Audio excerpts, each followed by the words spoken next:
بلکہ سب کے ساتھ عفو و درگزر کا معاملہ کیا۔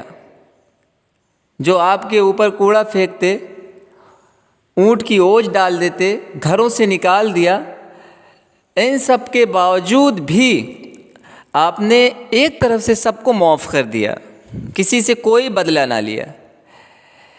لیکن آپ مسلمانوں سے مخاطب ہو کے کہہ رہے ہیں کہ اگر کوئی بغیر کسی عذر کے جمعہ کی جماعت میں شریک نہیں ہوتا تو میرا جی چاہتا ہے کہ میں خود جا کر ان کے گھروں کو جلا دوں، آگ لگا دوں۔ اب آپ اس سے اندازہ لگا سکتے ہیں کہ رحمت للعالمین جو سراپا محبت ہی محبت تھے، وہ کہہ رہے ہیں، جلانے کی بات کہہ رہے ہیں، تو اس کی اہمیت کتنی ہے اس کا اندازہ بخوبی لگا سکتے ہیں۔ اور آپ نے فرمایا کہ جمعہ کے دن جو خوب نہا دھو کر بالوں میں تیل لگائے، خوشبو لگائے اور پھر مسجد میں جا کر ادب سے بیٹھ جائے تو اللہ تعالیٰ اس کے کچھ نفل وغیرہ پڑھے تو اللہ تعالیٰ اس کے پچھلے یعنی گزشتہ جمعہ، پچھلے جمعہ سے اب تک کے گناہ معاف فرما دے گا۔ خلوص کے ساتھ، نیک نیتی کے ساتھ جو اس طریقے سے جمعہ کی تیاری کرے اور پھر جا کر مسجد میں جائے اور جمعہ کی نماز ادا کرے تو اللہ تعالیٰ اس کے گناہوں کو معاف فرما دے گا جو پچھلے جمعہ سے اب تک کے ہیں۔ ہم جمعہ کی نماز ہمیشہ پابندی سے جامع مسجد میں پڑھتے ہیں اور جمعرات ہی کے دن سے جمعے کا انتظار کرنے لگتے ہیں، کپڑے صاف کر کے رکھتے ہیں، خوشبو مل جائے تو لا کر رکھ لیتے ہیں، اور جمعے کے دن صبح سویرے ہی غسل کر کے صاف ستھرے کپڑے پہنتے ہیں، بالوں میں تیل لگاتے ہیں، خوشبو لگاتے ہیں، سرما لگاتے ہیں اور بہت پہلے سے جامع مسجد پہنچ جاتے ہیں، کچھ نوافل پڑھتے ہیں، سنتیں پڑھتے ہیں، اللہ تعالیٰ کا ذکر کرتے رہتے ہیں۔ جمعے کے دن جلد سے جلد مسجد پہنچنا چاہیے۔ جو شخص جس قدر پہلے مسجد میں پہنچے گا اس کو اتنا ہی زیادہ ثواب ملے گا۔ یہاں ہم سے مخاطب ہو کر ہمیں شوق دلایا گیا ہے کہ ہم اس طریقے سے کچھ اس طرح جمعے کی تیاری کریں، پابندی سے جمعے کی نماز ادا کریں، اور جیسے عید کی تیاری پہلے سے کرتے ہیں نا، عید کی تیاری اب رات ہے، چاند رات میں خوب اچھے سے تیاری کرتے ہیں، اپنا کپڑا دیکھتے ہیں، کپڑا سب صحیح ہے نا، جوتا جو ہے وہ پالش ہے اس پہ، کچھ کوئی کمی نہیں رہ گئی ہے، اس سے زیادہ بھی تیاری کرنی چاہیے، ہے نا۔ یہ دلچسپی، ایک شوق پیدا کرنے کے لیے ہم سے مخاطب کیا گیا ہے کہ ہمیں ایسا کرنا چاہیے، ہم ایسا کرتے ہیں۔ تو کپڑے صاف ستھرا نہا دھو کر اچھے سے صاف ستھرا جو سب سے اچھا کپڑا ہو وہ پہننا چاہیے، خوشبو لگانا چاہیے اگر مل جائے تو، اور بالوں میں تیل اور سرما اور سب لگا کے پھر سب سے پہلے جامع مسجد میں پہنچنا چاہیے۔ جو جتنی پہلے پہنچے گا اس کو اتنا ہی ثواب ملے گا۔ اب آئیے دیکھتے ہیں کہ جمعے کی نماز تو فرض عین ہے، بتایا گیا ہے کہ جمعے کی نماز فرض عین ہے، یعنی ہر مسلمان پر فرض ہے۔ تو اگر کوئی عذر نہ ہو تو، کوئی پرابلم نہ ہو تو یہاں جو معذور ہیں، جن کے ساتھ پرابلم ہے، دقتیں ہیں، مشکلات ہیں، ان کے بارے میں یہاں پہ آگے بتایا جائے گا کہ کن لوگوں پر فرض ہے اور کون کون لوگ ایسے ہیں جن کے لیے رعایت دی گئی ہے، جمعے کی نماز کے بدل میں وہ ظہر کی نماز پڑھ سکتے ہیں۔ جمعے کی نماز مسافروں، چونکہ وہ سفر میں ہوتا ہے، سفر پر ہوتا ہے، بیماروں، اندھوں، عورتوں اور بچوں کے علاوہ تمام مسلمانوں پر فرض ہے۔ جمعہ کی نماز جامع مسجد میں پڑھنی چاہیے۔ دیکھیے جامع جو ہے یعنی جمع سے بنا ہے، یعنی اکٹھا ہونا، اسی سے جمعہ بنا ہے۔ جہاں پورے گاؤں کے لوگ، پورے علاقے کے لوگ، ایریا کے لوگ، سارے لوگ اکٹھا ہوتے ہیں، اکٹھا ہو کر ایک ساتھ نماز پڑھتے ہیں، ہے نا، مجمع کی شکل میں نماز پڑھتے ہیں۔ تو جمعہ کی نماز جامع مسجد میں پڑھنی چاہیے تاکہ زیادہ سے زیادہ لوگ اس دن جمع ہوں، سب مل کر عبادت کریں، اور اسلام کی شان و شوکت ظاہر ہو۔ ظاہر سی بات ہے، جب اکٹھا ہو کر ڈھیر سارے لوگ اکٹھا ہوں گے تو اسلام کی شان و شوکت تو ظاہر ہی ہوگی نا۔ اس کی مثال آپ ایسے لے لیجئے، جیسے آپ کے مقابلے میں اگر کوئی جنگ کرنے کے لیے آ رہا ہے تو اس کی فوج زیادہ ہوگی، زیادہ افراد ہوں گے، تو اس کی شان و شوکت بظاہر زیادہ لگے گی، ہے نا، طاقتور مانی جاتی ہے۔ وہ لشکر جو ہے کہ بہت طاقتور ہے، تو اس کا اندازہ جب سارے لوگ اکٹھا ہو کر پڑھتے ہیں، پھر نکلتے ہیں مسجد سے، تو لگتا ہے کہ اسلام کے مضبوط سپاہی، اسلام کے سپہ سالار یہ سب ہیں، ہے نا۔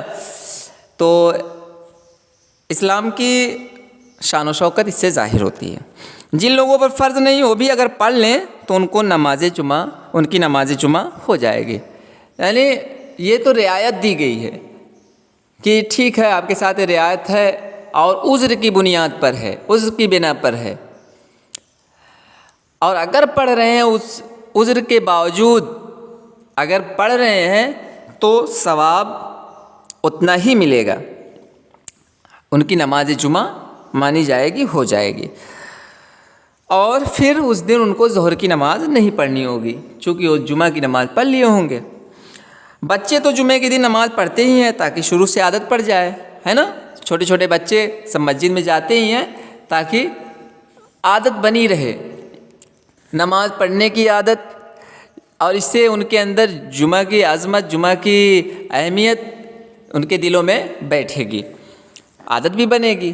تو بچوں کو پڑھنا چاہیے، ہے نا۔ اب یہ نہیں کہ بچوں کے اوپر فرض نہیں ہے تو نہ پڑھے، نہیں، پڑھنا چاہیے۔ جب عادت بنے گی تبھی نہ پھر اپنے آپ کو آپ آمادہ کریں گے، تیار کریں گے۔ فرض ہونے کی صورت میں عادت ہی نہیں بنی رہے گی تو جمعہ کی نماز جب فرض ہو جائے گی آپ کے اوپر تو اس وقت بھی نہیں پڑھیں گے، چونکہ کوئی پریکٹس ہے ہی نہیں، کوئی عادت ہے ہی نہیں۔ اب آئیے دیکھتے ہیں جمعہ کا وقت کیا ہے۔ جمعہ کی نماز کا وقت زوال آفتاب کے بعد سے شروع ہو جاتا ہے۔ زوال آفتاب یعنی ایک ہوتا ہے طلوع آفتاب، سورج کا نکلنا، جس وقت سورج نکلتا ہے اس کو طلوع کہتے ہیں۔ پھر ایک ہوتا ہے زوال آفتاب، سورج کا ڈھلنا، یعنی سورج جب ڈھلنے لگتا ہے دھیرے دھیرے، اس وقت جب بالکل سر پہ ہوتا ہے نا، آپ دیکھتے ہیں ایک دم سیدھے سر پہ ہوتا ہے، اس کے بعد وہ غروب ہونے کی طرف دھیرے دھیرے ڈھلتا ہے، جس سمت وہ غروب ہوتا ہے وہاں کی طرف دھیرے دھیرے ڈھلتا ہے۔ جب وہ سر پہ ہو، ڈھلنے کے قریب ہو، ڈھل رہا ہو، تو اس وقت سے اس کا جمعہ کا وقت شروع ہو جاتا ہے۔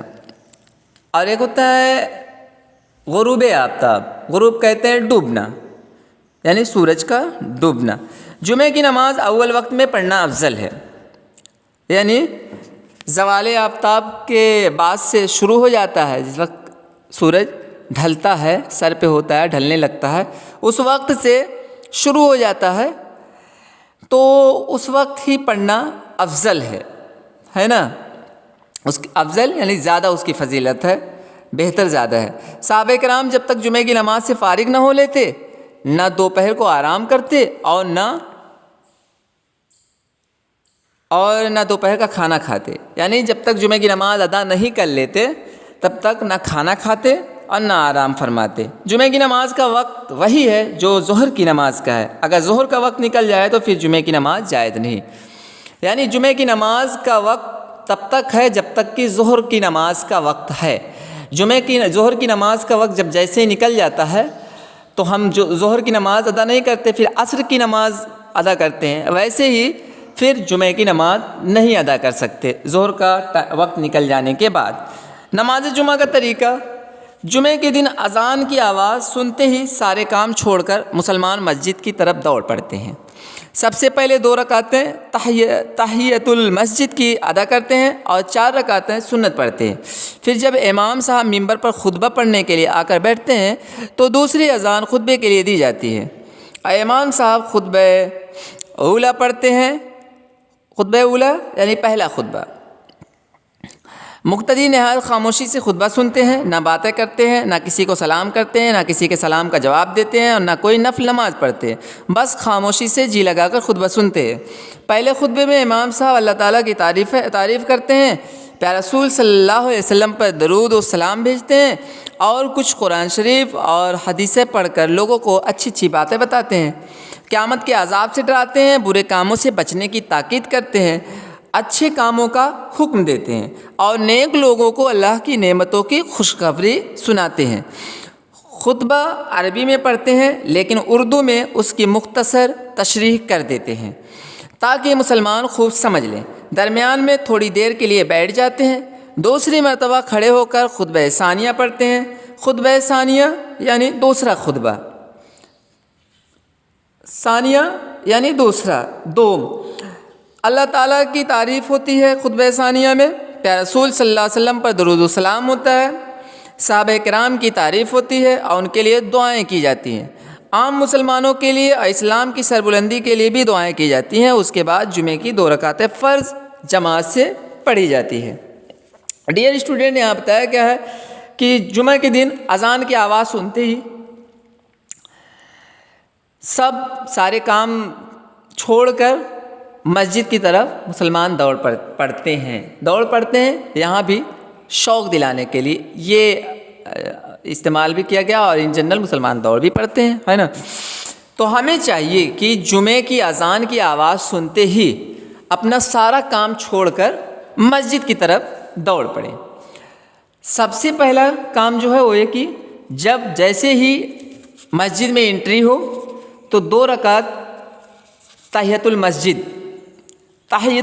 یعنی مسجد میں ٹھہرنے کی ادا کریں، اور اس کے بعد 4 رکعت سنت پڑھیں۔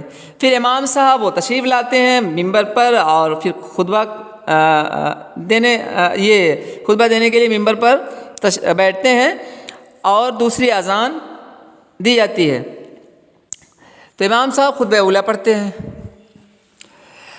اس دوران جس وقت خطبہ شروع ہو جاتا ہے، اس دوران آپ نہ کوئی نفل پڑھ سکتے ہیں، نہ کوئی سنت، کوئی نماز ادا نہیں کر سکتے۔ جس وقت خطبہ شروع ہو جاتا ہے ادا نہیں کرنا چاہیے۔ نہایت ہی خاموشی کے ساتھ امام صاحب خطبے کے ذریعے سے جو بھی بتائیں اس سننا چاہیے، اس پر غور کرنا چاہیے کہ امام صاحب کیا بتاتے ہیں۔ اور ویسے ہی امام صاحب دین کی باتیں بتاتے ہیں، انسانوں کے حقوق کو بتاتے ہیں، دین کی اہمیت کیا ہے، نماز کا طریقہ کیا ہے نا۔ ان ساری باتوں کو خطبے کے ذریعے سے وہ سمجھاتے ہیں، بتاتے ہیں۔ جنت، جہنم، زندگی کا مقصد کیا ہے، زندگی کے بعد کیا ہے، آخرت کیا ہے، ان سب کے بارے میں امام صاحب سمجھاتے ہیں۔ تو خاموشی سے جی لگا کر، من لگا کر سننا چاہیے۔ ایسا نہیں ارے امام صاحب کتنی دیر سے خطبہ دے رہے ہیں، بور ہو رہے ہیں، نہیں، یہ تو بالکل غلط بات ہے۔ پورے شوق کے ساتھ جی لگا کر خطبہ سننا چاہیے۔ امام صاحب اس دوران اللہ تعالیٰ کی تعریف کرتے ہیں، پیارے رسول صلی اللہ علیہ وسلم پر درود و سلام بھیجتے ہیں، صحابہ کرام کی عظمت، عظیمت اور ان کی قربانیاں، ان سب کو بھی بتاتے ہیں، ہے نا۔ تو ان کو سننا چاہیے۔ اور اس دوران ایسی کوئی حرکت نہ کریں جو مسجد کے آداب کے خلاف ہو، ہے نا۔ ایک اچھے سامعین کی حیثیت سے امام صاحب کی باتیں سننی چاہیے۔ یہ ہوتا ہے نا، کچھ کھلواڑ کرتے رہتے ہیں، ہے نا، اس میں بیٹھ کر کچھ نہیں تو کان میں انگلی ڈال کے کچھ نہ کچھ کرنے لگتے ہیں، ناک میں انگلی ڈال کے کچھ کرتے ہیں۔ ایسا بالکل ویسے ہی نہیں کرنا چاہیے مسجد میں جانے کے بعد، ہے نا۔ مسجد کے آداب کا لحاظ رکھنا چاہیے، تو ان سب سے بچنا چاہیے۔ آپ نے دیکھا ہوگا کہ چونکہ ہم لوگ اردو زبان سمجھتے ہیں، اردو زبان پڑھتے ہیں، تو اب اگر امام صاحب عربی میں خطبہ دے رہے ہیں اور اس کا مطلب نہیں بتائیں گے، اس کی تشریح نہیں کریں گے تو کچھ سمجھ ہی میں نہیں آئے گا۔ تو ویسے ہی ان جنرل امام صاحب اردو میں اس کی تشریح کرتے ہیں، بتاتے ہیں، تاکہ سارے لوگ اچھے طریقے سے سمجھ لیں۔ پھر امام صاحب خطبہ ثانیہ تھوڑی دیر بیٹھتے ہیں، اس کے بعد خطبہ ثانیہ یعنی دوسرا خطبہ پڑھتے ہیں، اس میں بھی پیارے نبی صلی اللہ علیہ وسلم پر درود و سلام بھیجتے ہیں، صحابہ کرام کی بھی تعریف اس میں ہوتی ہے اور دعائیں ان کے لیے کی جاتی ہیں، اور عام مسلمانوں اور اسلام کی سربلندی کی بھی دعائیں کی جاتی ہیں۔ اس کے بعد جب خطبہ اولیٰ خطبہ ثانیہ سے امام صاحب فارغ ہو جاتے ہیں تو پھر 2 رکعت، پھر اقامت ہے نا کے بعد 2 رکعت جمعے کی نماز جو کہ فرض ہے وہ ادا کی جاتی ہے۔ پیارے رسول صلی اللہ علیہ وسلم خطبہ مختصر پڑھا کرتے تھے اور نماز خطبے سے لمبی ہوتی تھی، لیکن نماز بھی بہت زیادہ لمبی نہیں پڑھاتے تھے۔ نماز میں ہر قسم کے لوگ ہوتے ہیں، کمزور بھی اور بچے بھی، اس لیے جماعت کی نماز زیادہ لمبی نہیں پڑھانی چاہیے۔ جمعے کی فرض 2 رکعتوں کے بعد 2 رکعتیں یا 4 رکعتیں سنت پڑھتے ہیں، بعض لوگ 6 رکعتیں پڑھتے ہیں۔ اللہ کے رسول صلی اللہ علیہ وسلم کا جو طریقہ تھا جمعے کی نماز کے سلسلے میں، آپ خطبے کو مختصر کر دیتے تھے، چھوٹا خطبہ دیتے تھے، اور نماز جو ہے وہ تھوڑا خطبے سے لمبی ہوتی تھی۔ اب لمبی کا مفہوم یہ نہیں کہ بہت زیادہ لمبی ہو جاتی تھی نماز، نہیں، نماز اتنی زیادہ طویل ہوتی تھی، لمبی ہوتی تھی کہ کسی کو کوئی پریشانی نہ ہو، چونکہ جمعے کی نماز میں سارے لوگ موجود ہوتے ہیں، معذور بھی ہوتے ہیں جو جن پر فرض تو نہیں ہے لیکن پھر بھی وہ محبت کی وجہ سے، لگاؤ کی وجہ سے وہ جمعے کی نماز ادا کرتے ہیں، بچے ہوتے ہیں، بزرگ ہوتے ہیں، تو ان سب کا لحاظ کر کے نماز خطبے سے لمبی ہو لیکن زیادہ لمبی نہ ہو، نماز ادا کی جاتی ہے، پڑھائی جاتی ہے۔ اور اگر کبھی آپ بھی پڑھائیں تو ایسے ہی ان کا لحاظ رکھیں، پڑھائیں اس طریقے سے۔ اور جمعے کی نماز جو 2 رکعت ہے، فرض ہے، اس کے بعد سلام پھیرنے کے بعد پھر 2 رکعتیں یا 4 رکعتیں یا 6 رکعتیں آپ جمعے کی وہ سنتیں ادا کر سکتے ہیں، ادا کرتے ہیں۔ بعض لوگ 2 رکعتیں کرتے ہیں، بعض 4 رکعتیں اور بعض 6 رکعتیں، یعنی جمعے کی فرض 2 رکعتوں کے بعد ادا کرنی چاہیے۔ اب آئیے نماز جمعہ کے متعلق کچھ یاد رکھنے کی جو باتیں ہیں اس کو اسے آپ اپنے ذہن میں محفوظ رکھیے گا، یاد رکھیے گا، اچھے سے یاد کر لیجئے گا۔ 9 باتیں بتائی گئی ہیں، ان 9 باتوں کو اپنے ذہن میں محفوظ کر لیں گے تو یہ باتیں آئندہ چل کر بھی آپ کو کام دے گی، ہے نا۔ نمبر 1، نماز جمعہ کی اذان سنتے ہی مسلمانوں کو اپنا کاروبار چھوڑ دینا چاہیے۔ اذان کے بعد کاروبار میں لگے رہنا درست نہیں، جیسا کہ آج ہم دیکھ رہے ہیں مارکیٹوں کا حال کیا ہے، اذان ہو رہی ہے، حتیٰ کہ جب نماز شروع ہو جاتی ہے، جماعت کھڑی ہو جاتی ہے، اس وقت لوگ دوڑتے ہیں نماز کے لیے۔ یہ طریقہ بالکل غلط ہے، یہ جمعہ کے اور مسجد کے دونوں کے آداب کے خلاف ہے، یہ ایک طریقے سے جمعہ کا مذاق ہوا۔ بہتر یہی ہے کہ اذان کی آواز سنیں، اپنا سب کام چھوڑ دیں اور مسجد کی طرف دوڑیں۔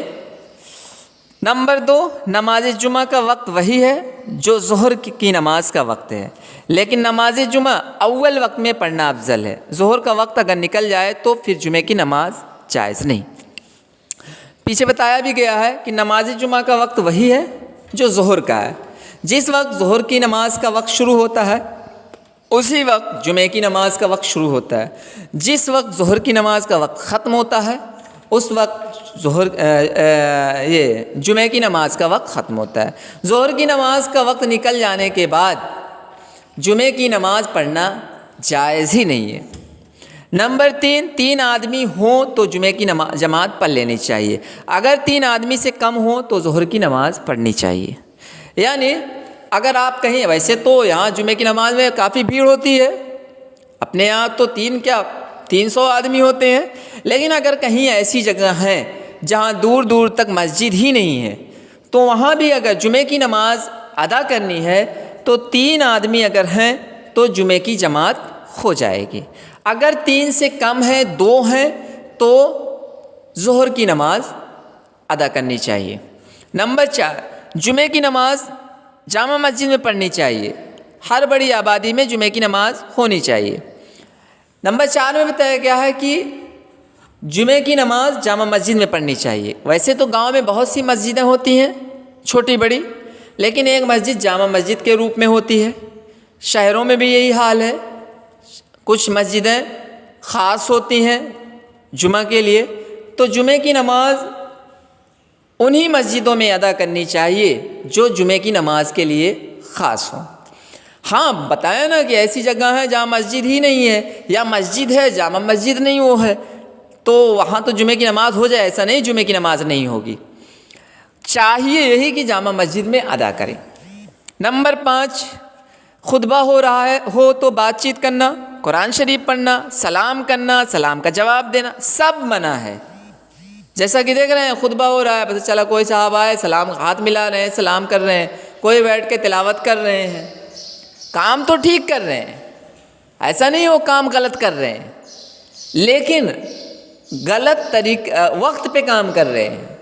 جب منع کیا گیا ہے کہ اس وقت، غلط وقت کیسے، اس کا اندازہ ویسے لگا۔ مثال کے طور پہ میں کلاس میں ہوں، لیکچر دے رہا ہوں، جمعے کی اہمیت کے بارے میں سمجھا رہا ہوں، اور آپ بجائے میری بات سننے کے لکھ رہے ہیں، کام غلط نہیں کر رہے ہیں، تعلیم سے متعلق ہی کام کر رہے ہیں، علم سے متعلق ہی کام کر رہے ہیں، ایسا نہیں ہے آپ رولز کے خلاف ہیں، ایسا کچھ ہے، لیکن وقت جو ہے وہ غلط ہے، جس وقت جو کام کر رہے ہیں وہ وقت ہی غلط ہے، چونکہ اس وقت آپ کے ٹیچر آپ کو کچھ بتا رہے ہیں، فوکس اس پر کرنا ہے، نہ کہ ابھی لکھنا۔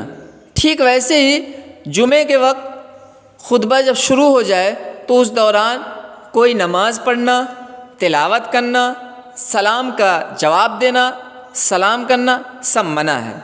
اور منع اس لیے کہ امام صاحب مخاطب ہیں، اور امام صاحب کچھ کہہ رہے ہیں نا، تو ان کی بات اب سننی ہے، نہ کہ ہم تلاوت کریں، نماز پڑھیں یا سلام جواب تو بعد میں کر سکتے ہیں، یا تلاوت کر سکتے ہیں، پڑھ سکتے ہیں، خطبہ سے پہلے بھی پڑھ سکتے ہیں، خطبہ کے بعد بھی پڑھ سکتے ہیں، نفل سنتیں سب پڑھ سکتے ہیں، اس دوران نہیں۔ قرآن شریف پڑھنا، کوئی نماز بھی شروع نہیں کرنی چاہیے، ہاں اگر شروع کر دی ہے تو پوری کر لینی چاہیے۔ اب اگر ایسا ہے کہ آپ نے جس وقت نماز شروع کی اس وقت خطبہ چل ہی نہیں رہا تھا، امام صاحب موجود ہی نہیں تھے، یا تھے اگر موجود تو خطبہ ہی نہیں شروع کیے تھے، تو آپ سوچیں کہ نماز پڑھ لیں، جب تک خطبہ شروع ہوگا تب تک نماز ادا کر لیں گے، نفل یا سنت ہے۔ تو اگر شروع کر دیے ہیں اور خطبہ بھی پھر شروع ہو گیا تو نماز پوری کر لینی چاہیے۔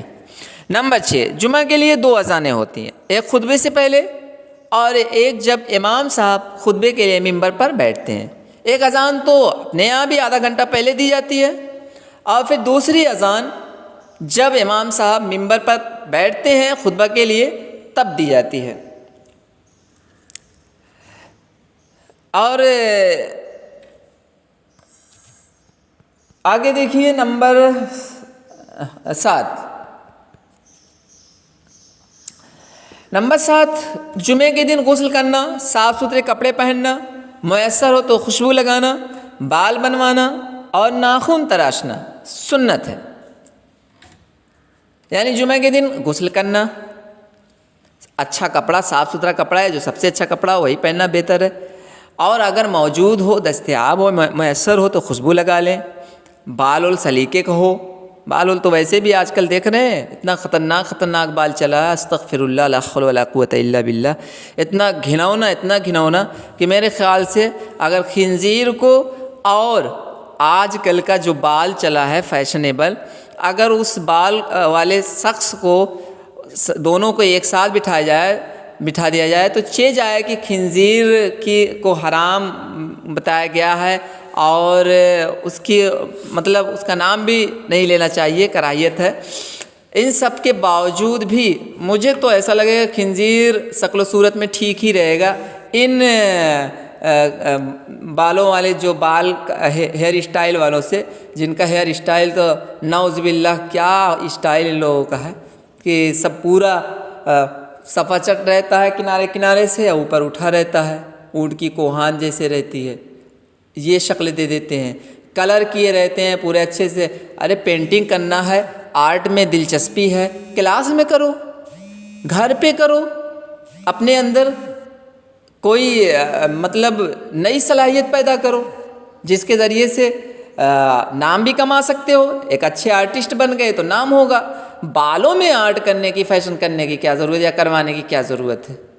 طرح طرح کا پینٹ چل گیا ہے، سب اس پہ کروا لیتے ہیں، یعنی اللہ تعالیٰ کی تخلیق سے چھیڑ چھاڑ۔ ارے ضرورت اگر اللہ تعالیٰ کو کلر کی ہوتی تو اللہ تعالیٰ وہی کلر دیتا نا جو کلر آپ کروا رہے ہیں۔ نہیں، چونکہ بلیک کلر اچھا ہے، بھلا معلوم ہوتا ہے، شرافت جھلکتی ہے، بال کا اسٹائل اسلامی ہوتا ہے، اسلامی شعار کے مطابق ہوتا ہے تو اچھا لگتا ہے۔ لیکن استغفر اللہ، بہرحال اللہ تعالیٰ انہیں ہدایت دے۔ اگر ہدایت انہیں نہیں ملی تو پتہ نہیں ان کا ٹھکانہ کیا ہوگا۔ لیکن بس وہی میں نے مثال دی نا، میرے نزدیک، میرا جو اپنا ہے، ہو سکتا ہے برا بھی لگے، میرے نزدیک خنزیر بہتر ہے ان ہیئر اسٹائلوں سے جو نئے نئے فیشن چلا رہے ہیں۔ مجھے تو مطلب میں دیکھتا ہوں تو دور بھاگنے لگتا ہوں، بھیا نہیں دور ہی رہو۔ جب آپ کا یہ اسٹائل ہے، آپ پیروی ان کی کر رہے ہیں جو تو خود جہنم میں جائیں گے اگر ہدایت نہ ملی، آپ کو بھی لے کر جائیں گے۔ اللہ اور اللہ کے رسول کا طریقہ چھوڑ کر کیا کیا طریقہ ہے وہ اب تو خیر جمعہ کی نماز بتا رہا تھا کہ اہمیت اور طریقے اور وقتوں کے بارے میں، تو بات آ ہی گئی ہے، آگے کی بٹن کھلی رہتی ہے۔ ارے کیا ظاہر کرنا چاہتے ہو؟ شرم حیا نام کی کوئی چیز ہی نہیں ہے آج کے نوجوانوں میں، کچھ غیرت ہے ہی نہیں۔ پتہ نہیں کون سا چین ہے وہ لٹکا، لڑکی ہو یار، یہ سب کیا فیشن ہے؟ ہاتھ میں کڑا باندھ لیں گے، ارے عجیب سا ایک دم، ان کے سامنے ان کو غور سے دیکھ لو تو کیا میں بتاؤں، ایک دم گھن آتی ہے، ایک طریقے سے گھناؤنی شکل و صورت ہو جاتی ہے، اچھی خاصی شکل کو بگاڑ دیتے ہیں، اور بہت شان سے اس کو اسٹیٹس پہ بھی لگاتے ہیں، ڈی پی پہ بھی لگاتے ہیں، فخر محسوس کرتے ہیں۔ ارے ایک شیطان کی پیروی کر کے فخر محسوس کر رہے ہو؟ اچھا آدمی تو کبھی آپ کو اچھا نہیں سمجھ سکتا۔ ہاں جو آپ کے دوست شیطان ہوں گے وہ تو اچھا کہیں، وہ بھی اچھا نہیں محسوس، وہ تو سوچیں گے ٹھیک ہے بیوقوف بن گیا ہے، بیوقوف ہی بنا رہے۔ ذرا آپ سوچئے، آپ کہیں بھی کھڑے ہوتے ہیں اس اسٹائل میں تو آپ کا اندر سے جو دل ہے، جو آپ کا نفس ہے، وہ ملامت کرتا رہتا ہے، ارے یار ابو ذر کیسا اسٹائل رکھے ہو۔ وہ دل تو فوراً جج کرتا رہتا ہے، بار بار جج کرتا ہے کہ کیا کر رہے ہو۔ مثال کے طور پہ کلاس میں پڑھا رہا ہوں، آپ لکھ رہے ہو، آپ کا دل بار بار جج کرتا رہتا ہے، مت لکھو سر، ابھی دیکھ لیں گے تو ماریں گے، کھڑا کرا دیں گے، تو آپ جلدی جلدی نیچے وہاں ڈیسک ہے، ڈیسک کے نیچے رکھ کے لکھتے ہیں، جیسے دیکھتے ہیں پھر ایک بار ایسے دیکھتے ہیں، سر دیکھ تو نہیں رہے، نہیں دیکھ رہے ہیں تو ٹھیک، اندر جلدی سے ایسے بند کر دیتے ہیں۔ یہ رویہ آپ کا رہتا ہے، یعنی دل وہ ملامت کرتا ہے کہ غلط کر رہے ہو۔ تو جتنے بھی اسٹائلسٹ ہیں، جو بھی اسٹائل کر رہے ہیں، فیشن کر رہے ہیں، شیطانوں کی پیروی کر رہے ہیں، وہ سب اندر سے ان سب کا دل ملامت کر رہا ہوتا ہے، بس یہ ہے کہ وہ مان نہیں رہے ہوتے ہیں، چونکہ وہ شیطان کے دوست ہو چکے ہوتے ہیں۔ بہرحال یہ سب غلط ہے۔ اس طریقے سے اگر آپ جمعے کی بھی نماز ادا کر رہے ہیں تو جمعے کی نماز میرے خیال سے تو نہیں ہونی چاہیے۔ اگر یہی اس انداز میں، اس فیشن میں جا رہے ہیں، اللہ کے سامنے جا رہے ہیں، حاضر ہو رہے ہیں، تو کیسے اللہ تعالیٰ آپ کو مطلب آپ کی نماز کو قبول کرے گا؟ بھائی اللہ نے آپ کو بنایا ہے، اچھی شکل و صورت دی ہے، اس کو بگاڑ کر اللہ کے سامنے جا رہے ہو، سب سے بڑی نافرمانی تو یہی ہوئی۔ پہلی ہی نافرمانی کر رہے ہو تو پھر آپ کے وہ ہر نیک عمل کو کیسے قبول کرے گا، ہے نا؟ مثال کے طور پہ اسکول میں آ رہے ہیں، اسکول میں کہا کہ ڈریس پہن کر آنا ہے، آپ ڈھیر مطلب کتنی بھی اطاعت کرے، فرما برداری کرے، رولز کو ریگولیشن سب فالو کرے، اساتذہ جو ہیں ان کی عزت احترام سب آپ کے نزدیک ہے، لیکن ڈریس پہن کے نہیں آ رہے ہیں، تو جو آپ کا پہلا ہی رویہ غلط رہا ہے، آپ نے پہلے ہی جو ڈریس آپ کو پڑھنے کے لیے آمادہ کرتا ہے، پہلے ہی اس کو آپ نے فالو نہیں کیا، تو آپ کیسے سیکھ سکتے ہیں؟ نہیں سیکھ سکتے، یا پھر کیسے ٹیچر آپ کو سکھائیں گے؟ نہیں سکھائیں گے، بھلے ہی آپ کتنے ہی فرما بردار کیوں نہ۔ بہرحال یہ سب طریقہ غلط ہے، اس پر باتیں کبھی ہوں گی کلاس میں اچھے سے، آج کل تو بہت چل گیا ہے یہ سب، اور اس پر آپ لوگوں کی گفتگو ہوگی. آگے دیکھیے نمبر 8، مسجد میں جہاں جگہ ملے بیٹھ جانا چاہیے. لوگوں کے اوپر سے کود پھاند کر اگلی صفوں میں جانے کی کوشش نہ کریں. کوشش کریں کہ پہلے ہی سے کیوں نہ اول صف میں بیٹھ جائیں. جہاں بھی جگہ ملے مسجد میں وہاں بیٹھ جائیں. نہیں کہ بزرگ بیٹھے ہیں، بچے بیٹھے ہیں، کوئی بھی ہیں، آپ کود کر چلے جائیں اگلی صف میں. ہاں اگلی صف میں بیٹھنا ہی ہے تو پہلے بیٹھیں، سب سے پہلے مسجد میں جائیں، اگلی صف میں بیٹھیں. نمبر 9، شہر کے سب سے زیادہ علم اور وقار والے دیندار شخص کو خطبہ دینا چاہیے. خطبہ اونچی آواز سے نہایت جوش کے ساتھ دینا چاہیے. پیارے رسول صلی اللہ علیہ وسلم جب خطبہ دیتے تھے تو ایسا معلوم ہوتا تھا کہ جیسے کسی خونریز حملے کی خبر دے رہے ہو. خطبہ پورے وقار کے ساتھ دینا چاہیے اور دیندار شخص کو دینا چاہیے جو دیندار ہو اور جس کے پاس دین کا علم ہو، اسے دینا چاہیے. جس کے پاس یعنی زیادہ لوگ ہیں ان میں سب سے زیادہ دین کا علم اور جو سب سے زیادہ دیندار ہو اس کو خطبہ دینا چاہیے. اونچی آواز میں اور نہایت جوش کے ساتھ خطبہ دینا چاہیے. پیارے رسول صلی اللہ علیہ وسلم خود جب خطبہ دیتے تھے تو ایسا معلوم ہوتا تھا کہ جیسے کسی خونریز حملے کی خبر دے رہے ہوں. اس انداز میں آپ خطبہ دیتے تھے کہ جیسے کہ آپ بتا رہے ہوں کہ کوئی حملہ ہونے والا ہے. اس انداز میں آپ دیتے تھے تو خطبہ بہت جوش کے ساتھ دینا چاہیے. اسلام کی تعلیم ہی اس میں ہو، دین کے بارے ہی میں بتایا جاتا ہے لیکن پورے جوش سے بتائیں گے. اور جب جو باتیں جوش کے ساتھ بتائی جاتی ہیں تو وہ باتیں میرے خیال سے لوگوں کے دلوں میں بیٹھتی بھی ہے اور تھوڑا دلچسپی بھی باقی رہتی ہے سننے میں کہ کیا بات ہے، بہت جوش میں بول رہے ہیں، ہے نا. بہرحال نماز جمعہ کے متعلق جو بھی باتیں بتائی گئی ہیں ان 9 باتوں کو اچھے سے ذہن میں محفوظ کر لیجئے گا. میرے خیال سے اس پلان کے ذریعے سے آپ چیپٹر کو سمجھ گئے ہوں گے. کہیں کوئی دقت ہوگی تو پرسنل ونڈو کے ذریعے آپ پوچھ سکتے ہیں. ٹھیک ہے، اوکے.